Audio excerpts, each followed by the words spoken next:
Hello and welcome to this primary election debate for Republican candidates from Arizona Congressional District 8.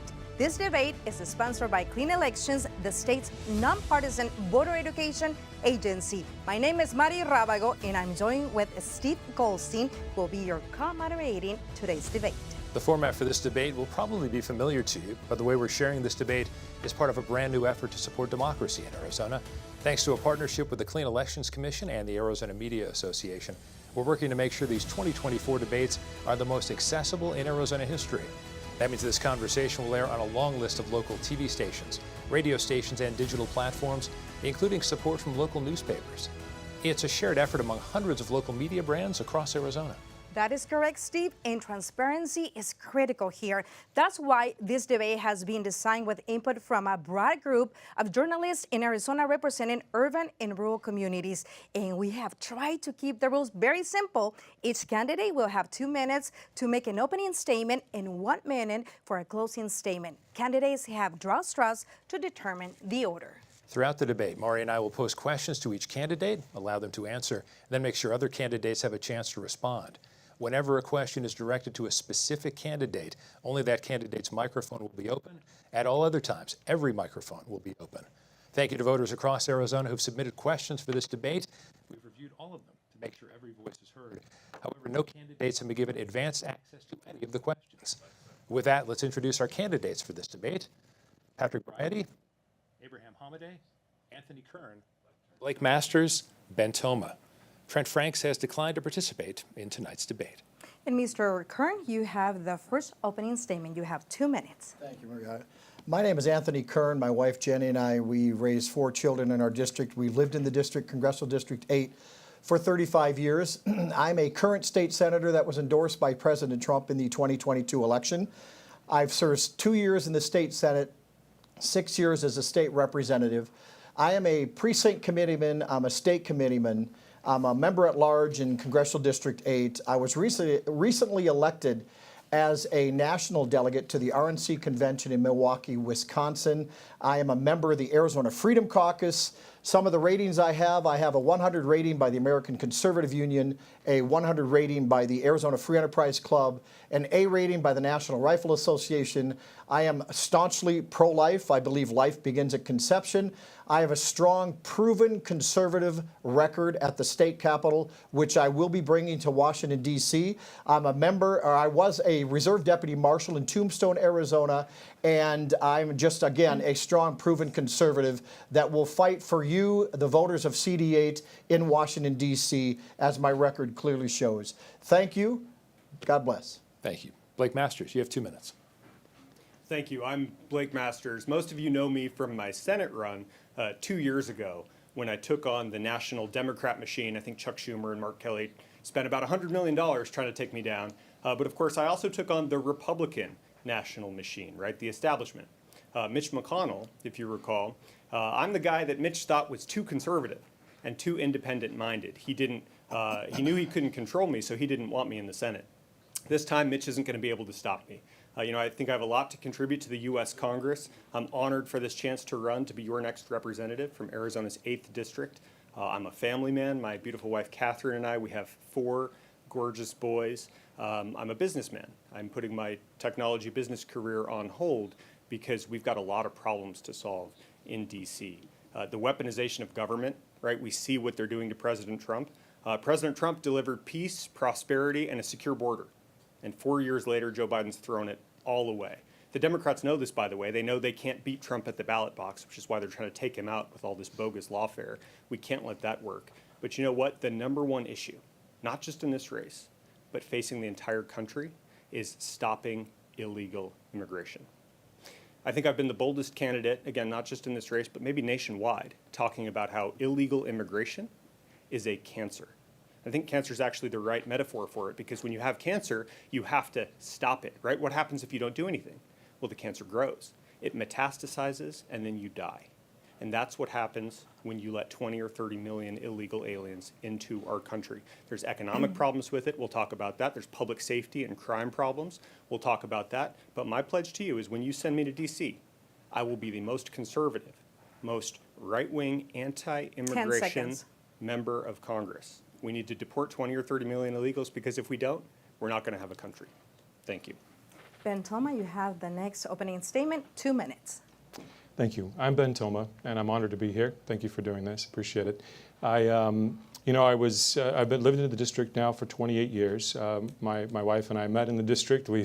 Our daughters were born in the district. I built a business in the district, and I'm proud of it. Proud to call Glendale and Peoria home. I will say that, just to level with you, because there's really no point not to at this point. Looking at the stage there, I have no doubt that these gentlemen mean well, and some of them are spending millions of dollars to try to get their message across about what they're going to do in Congress. But I can tell you that in my capacity as the current Speaker of the House and as a member of the House, I've actually done all of these things, including passed and authored the biggest tax cut in state history, the flat tax, universal school choice. We were the first in the nation. I was the first in the nation to get that bill passed, and now that's kicked off just an amazing revolution in parents' rights and children's rights nationwide.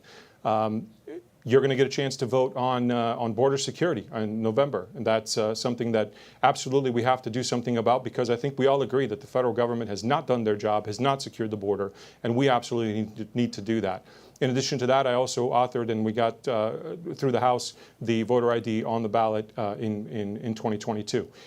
So others are talking about what they're going to do. I've actually done it. And if you send me to Congress, I will do exactly what I've done up to this point, which is get big things done, all with very tight margins. The entire time in the House has practically been for the one-vote majority. So it can be done if you have the right people willing to roll up their sleeves to tackle border security, tackle our financial issues, and just do what needs to be done and make sure that our state and our district is prosperous.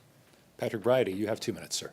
Hello, my name's Patrick Briody, and I'm running on change. I've lived in the district with my wife and 3 kids for 25 years. We raised all 3 of our kids in the same home and took care of our parents all in CD8. My in-laws ended up moving 5 doors down. I said, Grandma, Mary, do you know that they're building a church in our neighborhood? She goes, I did not know. She goes, what's the name of the church? I go, St. Thomas More. She's like, oh my God, Patrick, it's a sign. That was the name of our parish in Chicago. Well, the way they were building the subdivision, they got in before us. They were on a corner coming around, and my dad, like a crazy Marine, he just packs up with my mom and drives from Chicago to Vegas. Not knowing anyone, they lived in one of the local casinos for a little bit. They found a rental property in Henderson, a Del Webb property, and lived there for a year. Then I think my dad realized he needs to be closer to family. I'm the only one out west. Realized I need to get Cookie closer to kids, and that's my mom's name. So they ended up living with us for about a month, and then they bought a home in Sun City Grand. It's been a blessing to have our kids grow up with all their parents, their grandparents in the same district, and it's been most enjoyable.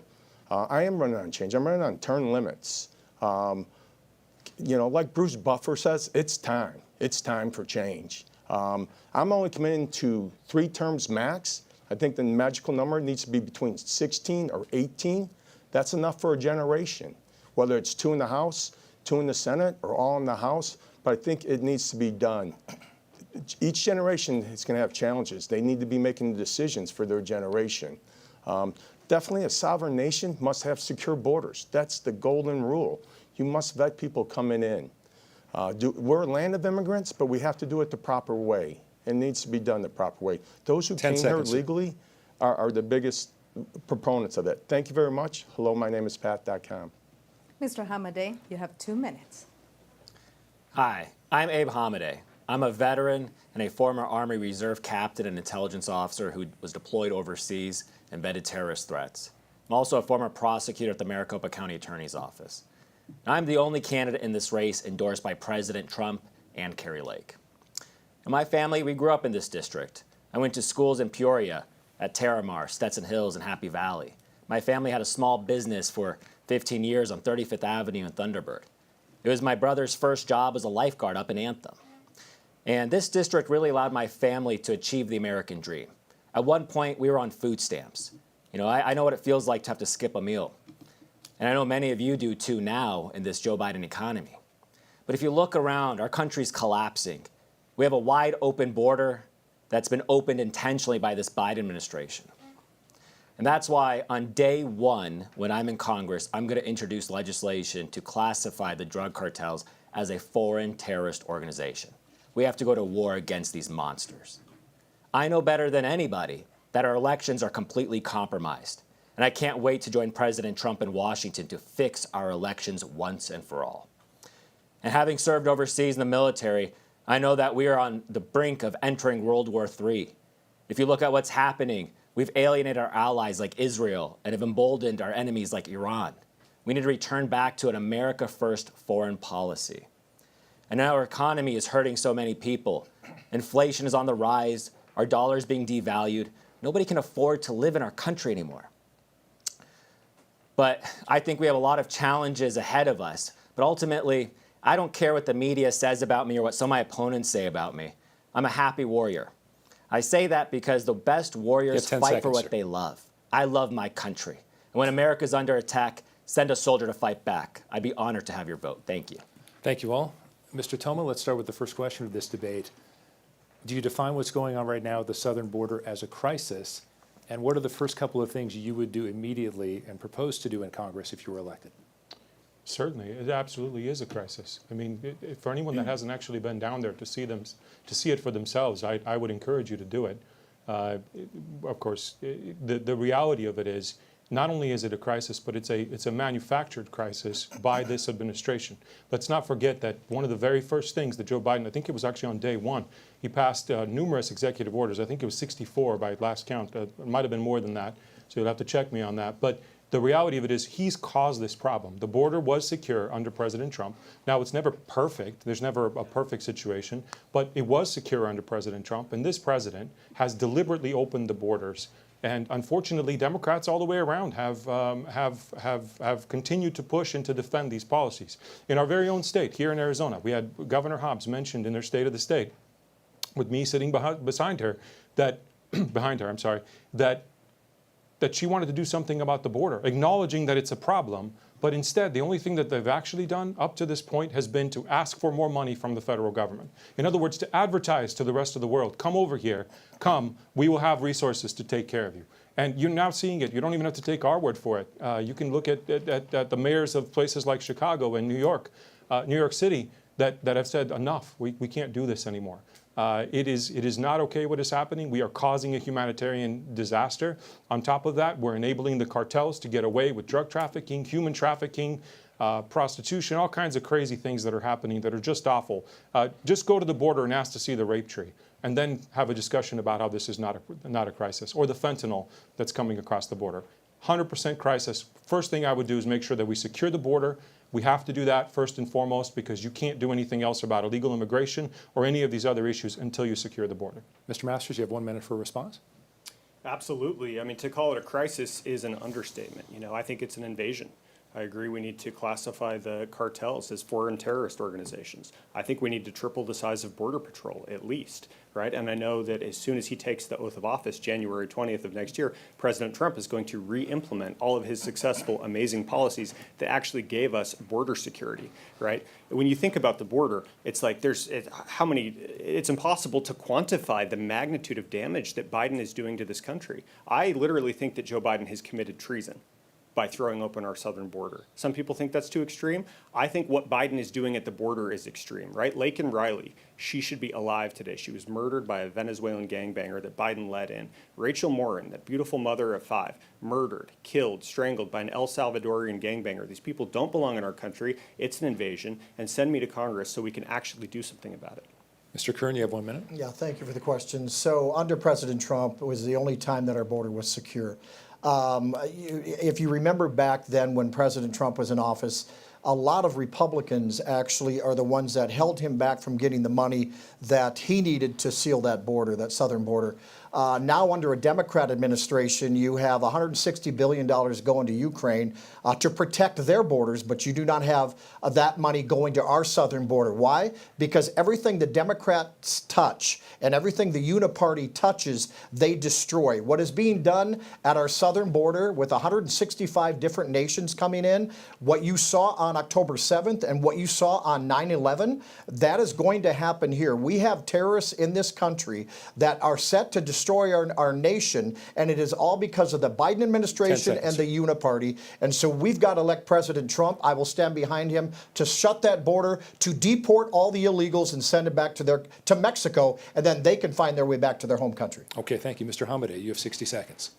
Absolutely. It's more than a crisis. It's a disaster, and everybody knows it. You have to be lying in the media to not recognize it. I remember the media used to come after me for calling it an invasion a few years ago, but they're not doing that anymore nowadays. But if you look at, I'm an intelligence officer. Our border is a national security crisis.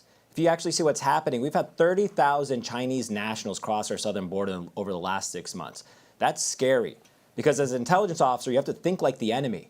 The enemy is looking at our border, and they're going to exploit it. That's what's happening. And under this administration, they're not following the laws. You know, people talk about we have to pass these laws. In many ways, we just have to follow the law. But I do want to introduce legislation to go after the drug cartels, who are really monsters. They do beheadings. They're very nasty people. We have to classify them as a foreign terrorist organization. We have to go to war against them. We went to war against ISIS in Syria and Iraq, and yet here the threat is here at home. We have to be careful, and we have to fight back. Mr. Briody? You have to use everything in your arsenal. That means drones. That means more boots on the ground. That means intel. Abe's right. There's a reporter, boots on the ground in Central America, that shows planes coming in from China. At that airport, they literally walk across the street. They go into a hotel. They go into the restaurant. The menu's in Chinese. From there, they hop on a bus and they're brought right to Tijuana, and they cross over San Diego. They're right. He's right. They're military-age men, basically. That's planned. That's set up. That's not right. Fentanyl, you have to address that, and you can. Fentanyl is used in medicine, in hospitals nationwide, worldwide. You have to talk to the president and say, President Xi, you need to stop the fake fentanyl coming in. It's that simple. Thank you very much. And we can handle it, though. We're going to stay with you, Mr. Briody, and we're going to continue with the next question. So in November, Arizona voters will have the opportunity to vote and given more responsibility of an immigration enforcement to law enforcement. What do you think about this? And do you believe that that would trigger some federal action? So your question is, enforcement on the ground would have more? The voters in Arizona will have this November the opportunity to vote and given more responsibility to law enforcement to enforce immigration laws. What do you think about this? I think it's an excellent idea. I had a boss many years ago. He says you have to be close to the kitchen to taste the food. That's so true. You got to knock on doors and talk to people. You have to be relying on those the front and center people that are there day in, day out. A lot of them have taken their life because they're trapped. You know, they're trying to help humanity. At the same time, they're seeing the worst of humanity.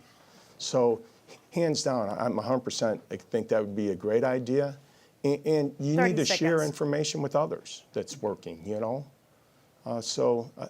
Anything that you have to try, and if it works, you have to multiply it elsewhere, you know, Texas, California.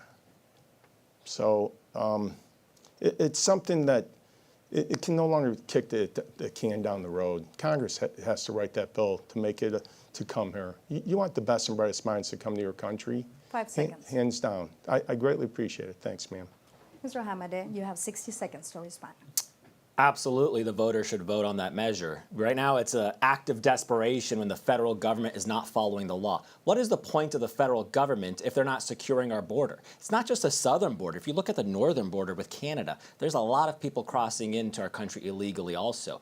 But if you look at the actions that Texas Governor Greg Abbott has done in Texas, he's actually reduced the flow of immigration over there, and they've actually started to shift westward into New Mexico and Arizona because they have taken measures into their own hands at the state level. So this is predictable when you have a federal government that's completely lawless. You know, some of these illegal immigrants, their federal cases for their asylum are not even until 2030. Can you imagine that? They've overwhelmed the courts.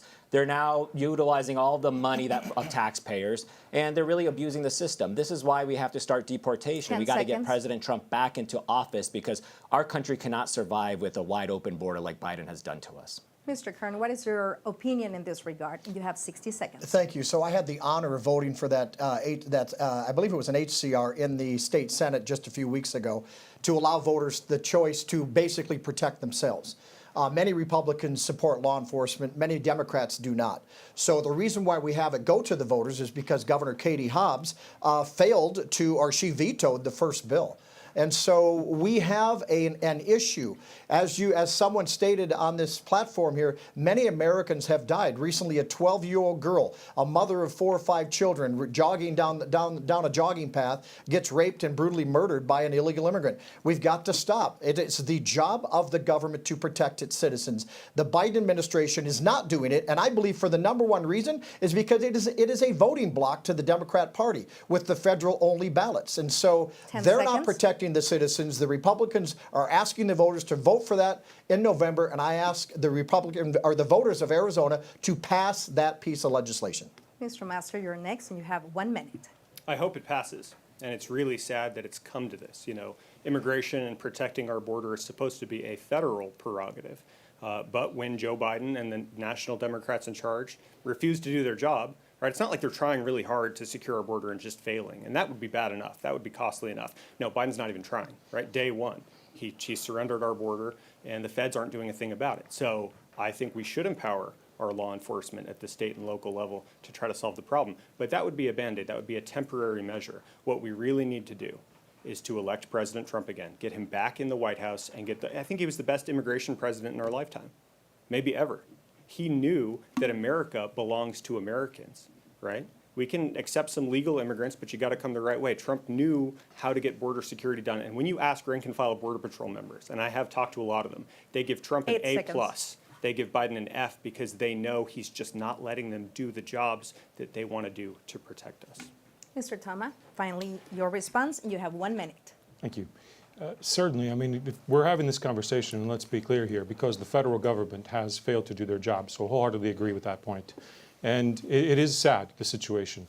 But as the sponsor of HCR 2060, which is what we're talking about, I can tell you that I am proud to have sponsored it, to do our part of what we can at the state level to make up for and to give options to individuals and to law enforcement here to protect themselves against what's happening. Look, I'm not anti-immigrant. I'm an immigrant myself, for those who don't know my story. Of course, our family did it the right way. And as I think was mentioned on this stage before, you're going to see that we're going to be more wholeheartedly for immigration, but immigration done the right way, not illegal immigration the way it's currently done. So HCR 2060, I hope it passes. I think it will come November. And but even more importantly, again, we need to absolutely fix this issue at the federal level, first and foremost by securing the border. Mr. Hamadeh, let's change to election security, that topic, which I know is one of your favorites. You're already smiling. Are U.S. elections safe and secure? Well, if you just saw what happened in the county yesterday, ladies and gentlemen, the county apparently gave a temporary worker, stole a fob, a key fob that had access to our elections. But let me tell you, I know our elections are not secure because District 8 was hit the hardest in November of 2022 with those machines going down.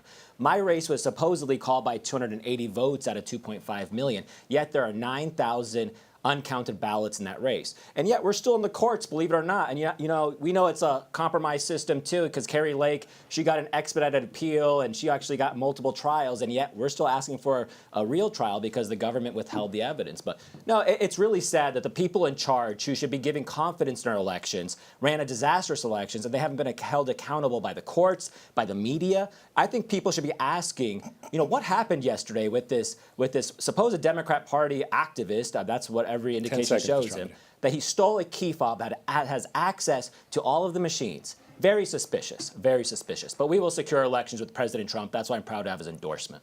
Mr. Kern? Thank you. Great question. So our elections are not secure. And anybody that believes that really ought to rethink their strategy. Look at 2016. In 2016, the Democrats showed everyone how the elections could be stolen through the Dominion machines. They showed everyone how they could be stolen through paper ballots and through the whole process. Everyone in Congress, every Democrat in Congress showed the American people, because they hated President Trump, how the elections were stolen. So fast forward to 2020. I do believe the 2020 election was stolen. And there's enough evidence to choke a horse, but there's spineless judges that refuse to look at the evidence and rule because they don't want to be targeted by the media. So you fast forward to 2020. So what you have in America right now is you have two parties, 10 seconds, Mr. 2016, 2020, saying our elections are not secure. The Democrats would have you believe 2020 was the most transparent ever. We need to fix our elections, and that will be done through the states. And I fully support anything we can do to make our elections transparent. Mr. Masters, I'm going to broaden the question a bit for you because, as you mentioned, you ran in 2022, went against Mark Kelly for the U.S. Senate. You were given credit by a lot of people for calling Senator Kelly and conceding, saying, good race, congratulations, you won. Were you concerned about that particular race being stolen? Were you concerned that particular race wasn't safe and secure? Can you give us a broader answer related to the broad question I asked the other gentleman? Well, sure, yeah. I mean, look, I wish I had won my race. I don't think I did. Tried really hard, but I went up against the National Democrat machine. It felt like charging a machine gun nest in a way. That does not mean the election was perfectly run. Far from it. Okay, do we have the worst elections in the world? I don't think so. I think North Korea's are more corrupt. I think Zimbabwe's are more corrupt. The Democratic Republic of Congo, right? It's not that democratic, turns out. But we don't have the best elections either. In fact, the United States election system is probably somewhere in the middle, which is pathetic when you think about it. I remember what it felt like to wake up on Election Day, November 2022, to 30 or 40 texts from people saying, Blake, we're trying to vote for you. We're trying to vote for Abe and Kerry. We can't because the machines didn't work. And of course, the machines didn't work. And I don't know if that was simple negligence or something worse. I couldn't prove that. What I do know is I was the first candidate to sue. Right? I sued to try to get the polls open longer. And had that relief been granted, I think Abe would be Attorney General instead of the crazy communist lady Chris Mays. I think Kerry would be governor, and we'd be in a lot better spot right now. So election integrity, I'm in favor of it. I wish we had more of it. You know, and there's a real problem when people can vote in this country without ID. So send me to Congress, and I will make sure we pass a law that says you need to have an ID in order to vote. Mr. Toma, 60 seconds on this. Are elections safe and secure in the U.S.? You know, I actually agree. I think that there's no doubt that if you look at what happened in 2020 and in 2022, that there were definitely, the scales were tipped in one direction. And you look at big tech and what they've done. You look at the Hunter Biden laptop situation, for one example. Also the printers that was mentioned a moment ago. There are definitely issues. And, you know, any system can be improved. That's the reality. And any system that has human beings that are part of it can be improved and should be. So I think we should always strive to make elections more secure. I think that's a worthy pursuit that we should absolutely focus on in the future. Having said that, I also think as Republicans, we absolutely need to be looking forward to this election coming up. We're four months or so away from the general election in November, and it's incredibly important that President Trump win and that we actually focus on some of the Republican policies that have made us attractive to voters in the first place. Thank you. Mr. Briody, are elections safe and secure? Voter integrity, it's one of my bullets. You have to go by what the law is now and how to vote, but you know, our kids from K to 8, we walked down the street to that school, Highland Lakes, and I didn't know who was Democrat or Republican. Really didn't care. Everyone was in a good mood. I know people were counting it. It was being sealed and then going to the next place. So local precincts with oversight by everyone, or places of worship or school, I think is the right way. I think we need to make it a voting holiday. I really do. If it's that day in November, there's no change in the Constitution. I personally thought maybe the Friday before Labor Day. If people are going on holiday, maybe start Thursday afternoon. But Argentina can do it, France can do it, Florida can do it. You can vote by paper ballot, have it count the same day, and have your results. Thank you. Thank you. Mr. Masters, despite a series of court rulings and no proven history of stolen elections in this country, why do you think the election of 2020 and 22 are questionable? Well, 2022 we just talked about, right? Tons of people went to go vote at the polls, and then the machines don't work. So forgive people if they don't have confidence. I mean, it doesn't work, right? That's really, really crazy. 2020, I think the primary way that the Democrats were able to install Joe Biden in the White House, and I use that word specifically, install, I think President Trump had the hearts and minds of the people in 2020. It was big tech putting their thumb on the scale. Right, the Hunter Biden laptop story. Hunter Biden, man, pray for his soul. That guy is messed up. And there was this laptop, and the FBI knew about it. They concealed it, had all this evidence of all these crimes, and I don't mean ticky-tack gun crimes like Hunter Biden just got rung up for. I mean like real serious Biden family corruption stuff. And this was stuff that the American public deserved to know about. And big tech namely Google and Facebook, change their algorithms in the weeks before the election. They boost Biden content, they suppress 10 Trump seconds. content, and call me old-fashioned. It shouldn't work that way. The American people should decide who the next president is, not big tech oligarchs. I know more about that than any candidate, and when I'm in D.C., I'm going to fix that. Mr. Kern, what do you think in this regards? Could you repeat the question, please? Despite no proven, ruling of Okay. stolen elections, do you think that those elections, 2020 and 22, are questionable, and why? 100%. 100%. I mean, I was out there in 2022. I was out there in 2020. For years, we have known that elections have been stolen. How do you get more votes than voters? I remember back in the Bush-Gore days in 2000, when in Ohio there was a congressional district where they had more votes than voters. How does that happen? Dead people voting. For years they're voting. People getting multiple ballots mailed to their home. Right now there is talk of the Biden administration giving illegals Social Security numbers to vote in this 2024 election. So that is wrong. There are laws against that, but the Democrats don't care. They've been stealing elections for years. The 2022 and the 2020 elections were absolutely compromised. There is ample evidence. There's video of people shutting windows and bringing in suitcases of ballots in our own state. There's been many problems. So we need to get back to one day, one vote, paper ballot, precinct voting, and get our elections results that same night. Mr. Hamadeh, what do you think in this regards? Well, I'm still in my election lawsuit, and it's quite, ironic that everybody says there's no evidence. We have the evidence. We know there's 9,000 uncounted ballots. We know that Katie Hobbs, in her position of Secretary of State, abused her position by not letting the court know about a huge recount discrepancy in Pinal County. But it wasn't just her. It was also Rachel Mitchell, the Maricopa County attorney. She withheld knowledge about those provisional ballots. We know exactly what's going on. It's not just the machines going down. It's not just their mail-in ballots that are a mess. It's not just the voter rolls. It's death by 1,000 cuts. That's how they're doing it.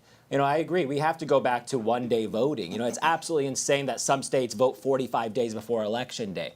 We have to really clean this up. I served overseas in the military. I know how special voting is. And when you spread democracy around, you see them dip their finger in ink. They're so proud to vote. And yet we don't have confidence in our elections here in Arizona because of incompetent and corrupt officials. I hope the judiciary wakes up and counts those 9,000 votes and removes this illegitimate attorney general from office. Mr. Briody, do you really think the elections of 2020 and 22 had been stolen? Federally, when you look at the federal government, 51 intelligence agencies signed on with a letter that Russia colluded. The Steele dossier. A billionaire walked in with the kitchen sink, and it cost them billions of dollars for free speech. God bless them, because it exposed the Twitter files. We can read. Everything's out there digitally forever. And you know what? The timeline of finding stuff out is going to get faster and faster. So Americans need to have confidence in the system. Whatever the system is, they need to feel confident about it. But I think our own country did more damage and interfered with the election than anyone outside of our country. And that's sad. It really is. Thank you. Mr. Toma, finally, what is your opinion in this regards? Sure. Well, I've already talked about the fact that big tech definitely put their finger on the scale and turned things their way for President Biden, of course. I will say that in addition to that, I've just taken us back to 2020. If you remember, there were also a number of judges that really broke laws, and in many cases broke state laws, and allowed same-day registration, allowed registration well past the deadline, and violated much of our state laws in order to actually put their finger on the scale even further on this issue. And so when you have situations like this where other branches of government abuse their power and do things that are clearly found to be illegal, then how could you not say that there were issues with the election? The reality of it is there were issues with the election. Now, COVID was blamed for much of it, but that doesn't make it right. Okay. Mr. Masters, you have 60 seconds for this one. 2 years ago this week, the U.S. Supreme Court upended Roe v. Wade with the Dobbs ruling. If you were in Congress, what would you like to see at that level as far as abortion goes? Would you be accepting of any abortions? Would you want complete restrictions, any exceptions? First, I want to say I am thrilled that Roe v. Wade was overturned, right? And I think President Trump deserves a lot of credit. Those 3 justices that he appointed that got that done, I think those were inspired choices, and I think that was a really great decision. I'm pro-life. I'm proud to be pro-life. I will never apologize for being pro-life. My wife and I, again, have 4 beautiful boys, and I think children are a gift from God. I really do. Now, some people think post-Roe, now that we got rid of Roe versus Wade, the issue should just go back to the states. And obviously the state legislatures are going to debate and come up with policies for their states. And as a voter, I will back conservative state legislators like Anthony Kern who support life. Now, what should we do at the federal level? I do believe there's a role. I think that at a minimum, the federal government should have a backstop, right? Because I don't believe we should let California or Oregon go in and allow executions of babies at 8 months and 30 days. No partial birth abortion. It may take 5 or 10 years to get this passed, by the way, but I think a federal backstop of 15 weeks is common sense that we can all eventually get behind. Okay, Mr. Kern, your opening statement, you talked about being pro-life. Yes. Would you accept any level of abortion at the federal level? Would you like to see more restrictions? What would you like to see? So I'm a Christian conservative, and I believe the Bible says that, before you in the womb, I knew you. And so life begins at conception, and that is a human life. And America, one of America's biggest issues is they need to get that right in order to completely turn our country around and get it back on the right track. I want to thank President Trump. I want to thank the U.S. Supreme Court for overturning Roe versus Wade. I'll never forget listening to Glenn Beck, and he was listening to the arguments on TV, I guess, and he just gasped when they actually overturned. Sean Foyt was at the U.S. Capitol, and he was praying at the Supreme Court. So there's many people that believe life begins at conception. I do think that the states need to make that decision, but I will never change on the pro-life issue because these are human beings. I think Americans need to really look at what an abortion does. We all want women's health care, but an abortion kills a human being, and we have got to get that right, America. Mr. Toma, on the issue of abortion at the federal level? Certainly. Look, my record on abortion speaks for itself. I stood against that being overturned in the Arizona House multiple times.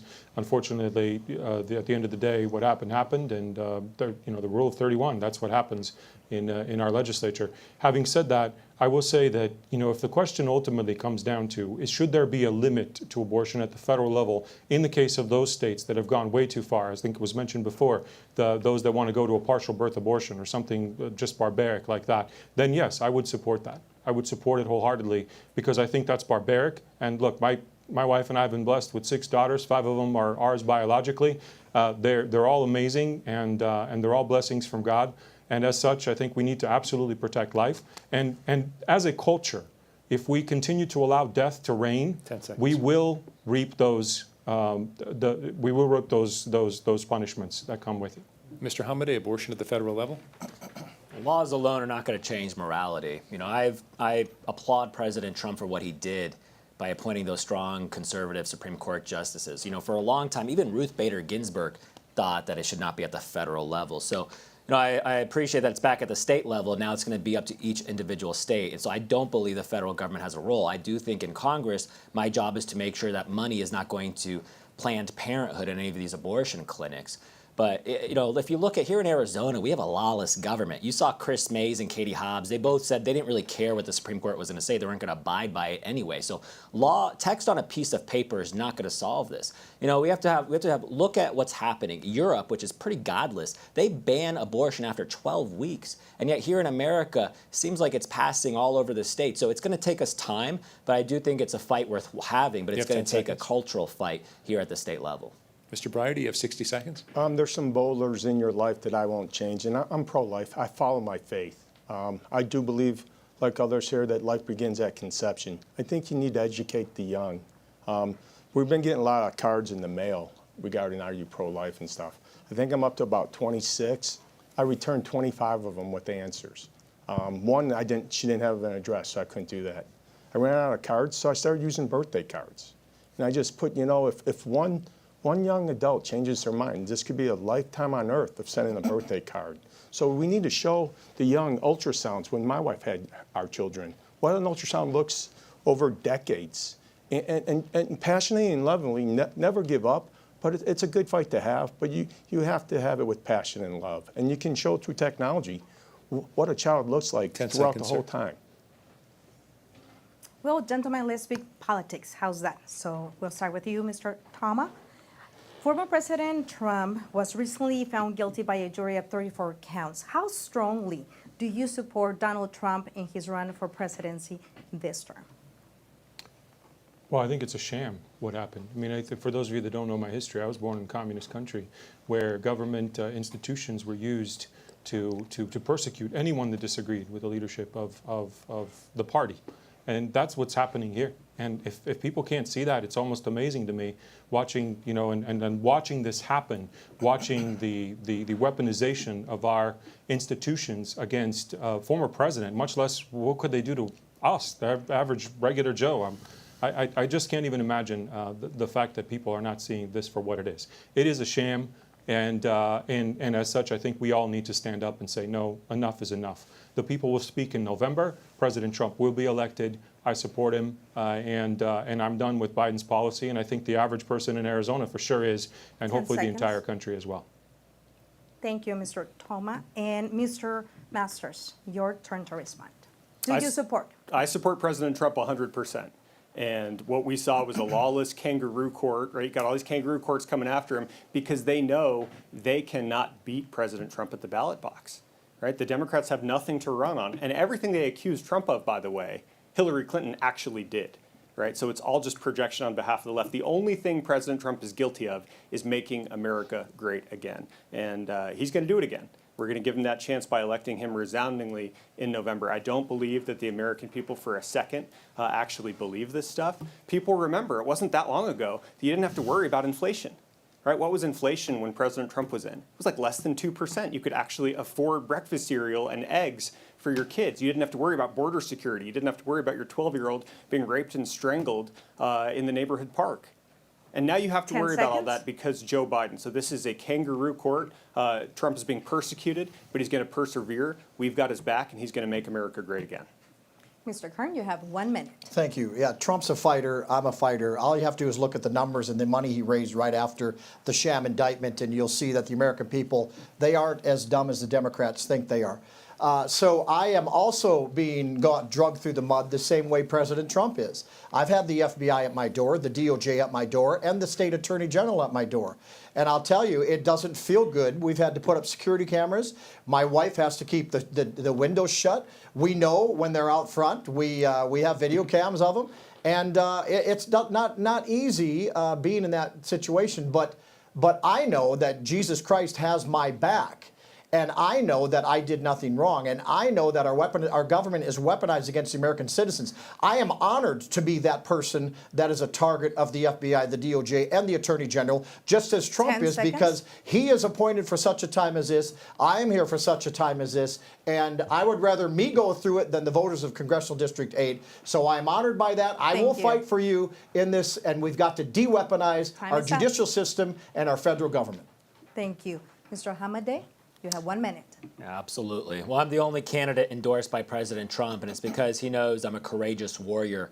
We have to fight back against this weaponized legal system. It's an absolute disgrace. Especially, these are people who should know better. These are prosecutors. You know, they went to law school. They're in their 40s, 50s, and 60s. What kind of message are we sending to recent law school graduates? That it's okay to go after your political opponents this way? My family came from places like Syria and Venezuela. I know where this road leads us to. It's Marxism. It's communism. This is scary. It's not just those 34 felony count indictments. If you look, remember, the E. Jean Carroll bogus lawsuit, too, a couple $100 million. Same with going after Rudy Giuliani, going after pro-life protesters, locking them up in jail. Yet there's no accountability to the BLM rioters, no accountability for those illegal immigrants in New York City that are terrorizing the 10 streets. seconds. It's an absolute disgrace. We have to return back to the rule of law. That's why President Trump's endorsed me, and that's why I'm going to stand with him as we fix our country once and for all. Mr. Briody, 1 minute. What I've seen most recently is the boomerang effect.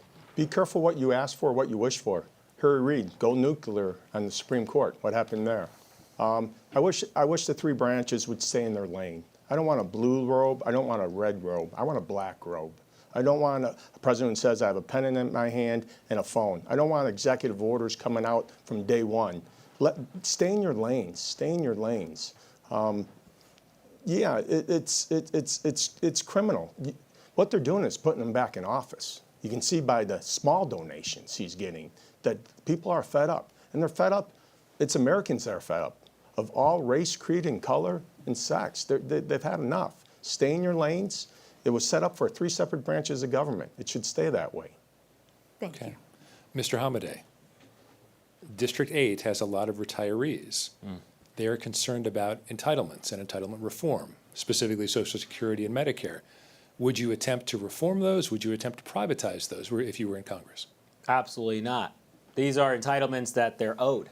You know, in many ways, they paid into Social Security, and yet I believe we should have a cost of living increase for Social Security recipients. If you look at inflation's out of control, and yet the cost of living adjustment hasn't matched inflation. So, you know, it's absolutely unbelievable. This Joe Biden economy has made it so difficult for anybody to live.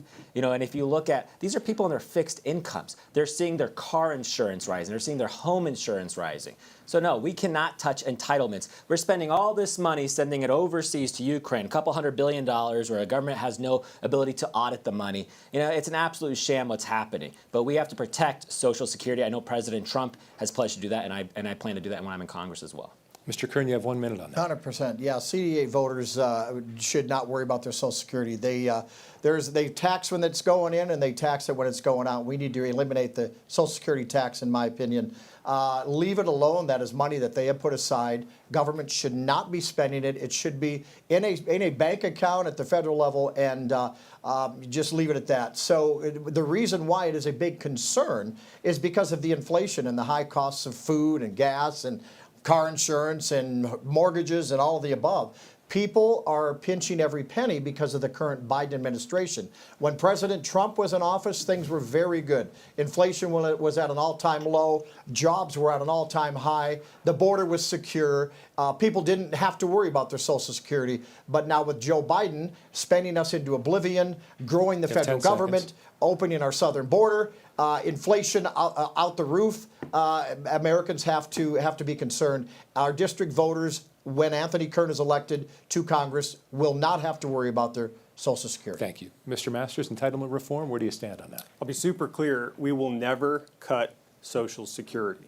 I actually think entitlement is an apt word for it, right? You paid into the system. They're your benefits. You are literally, by law, entitled to them. And the U.S. government absolutely is going to honor its commitments. Okay, the one change I want to make to Social Security is we need to stop taxing it, right? Any changes we make to the system have to result in the same amount or more money getting into your pocket. That's what we owe our seniors. So no cuts ever. And Joe Biden is by far and away the biggest threat to your retirement today, right? The Bidenflation. Again, a couple short years ago, we didn't have to worry about inflation because President Trump and the great America First economic policies resulted in low inflation, low unemployment, real wage gains. People were actually making more money. It was getting easier to raise a family, getting easier to retire, not harder. So we need to elect President Trump, and in Congress, I will 100% protect Social Security. Thank you. Mr. Toma, what would you like to see on entitlement reform, if anything? I actually agree 100% with the notion that we should not ever even talk about cutting Social Security benefits. On top of that, I wholeheartedly agree that it should be tax-free.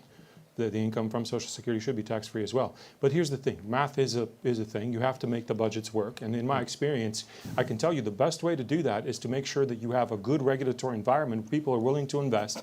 People are willing to invest is a good word. And then you're going to have growth. And once you have growth, that solves many of our problems. Now, the temptation, of course, will be to continue to grow government, which is what you've seen at the federal government over and over again with these agencies that just get bloated, and there's all these different programs that get bloated. And instead, we should be focused on making sure that we have a healthy bottom line where we can pay our commitments long term, and then only after that, and by the way, that would probably include some sort of a path to a balanced budget amendment, which we're going to have to get to at the federal level eventually. Otherwise, we're not going to be able to afford paying our bills, and that there's no other way to protect Social Security.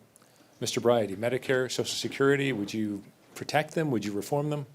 Protected. I was just asked this question on Saturday, and it was about 3 paragraphs was the question. And it's never bad to say, I'm not sure, but let me get back to you, you know.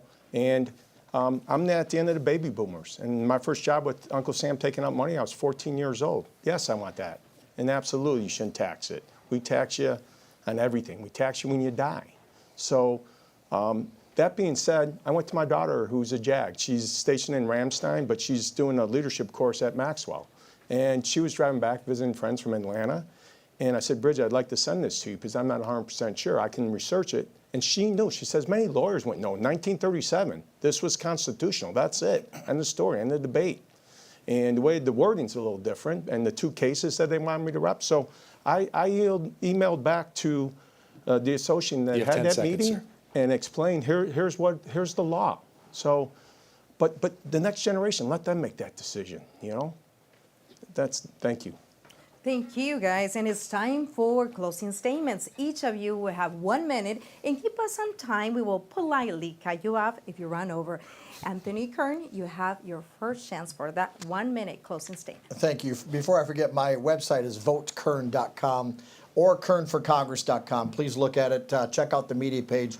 Some of it you'll laugh, but look at where I stand on health care and immigration and elections and Social Security and all the above. But here's the bottom line, folks. America is going down the wrong track.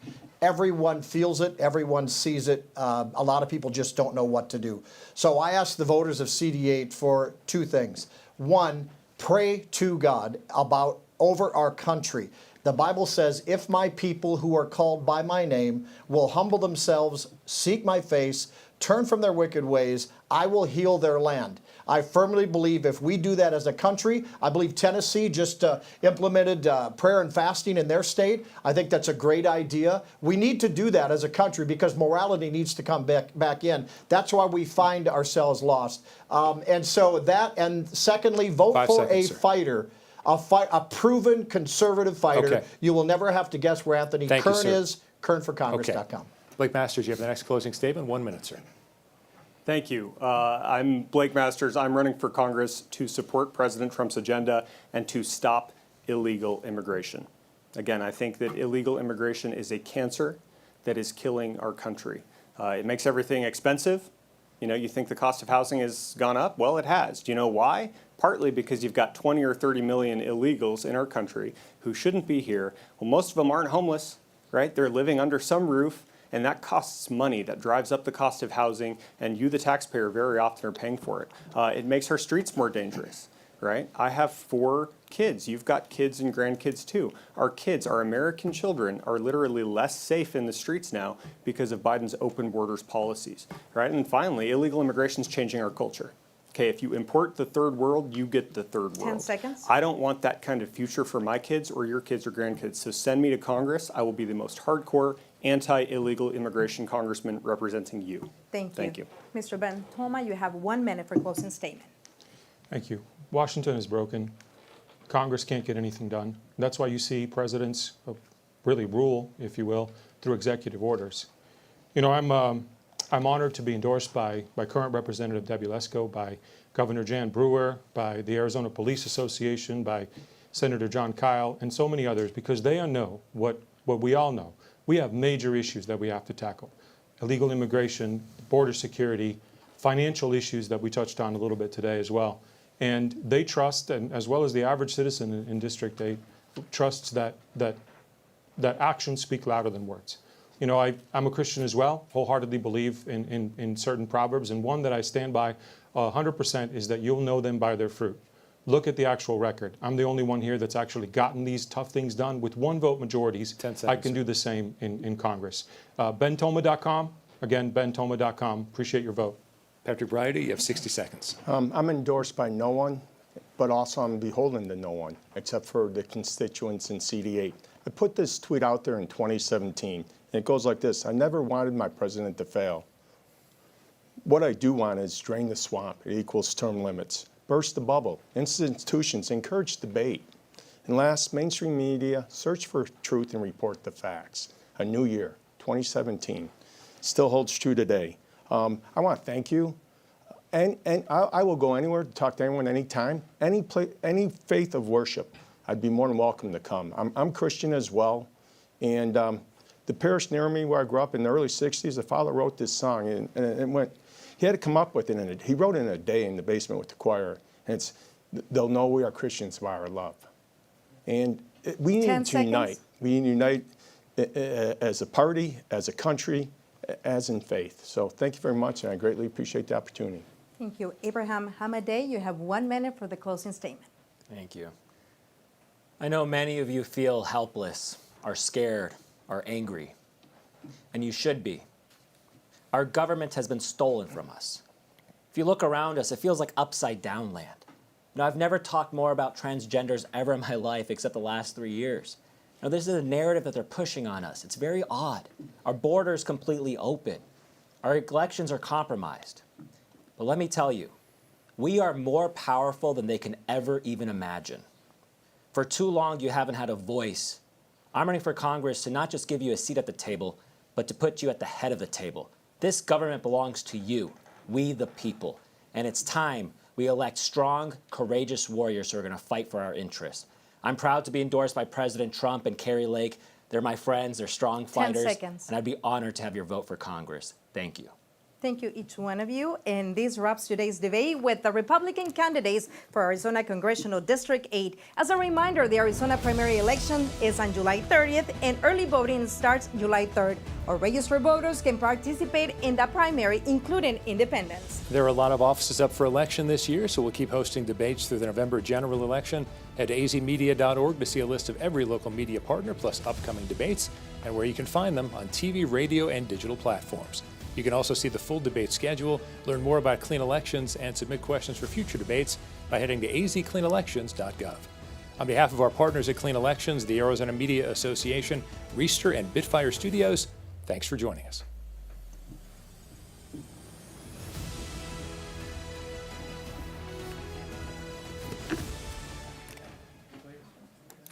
Thank you, guys, everyone. Thanks, Appreciate everybody. it. Thank you.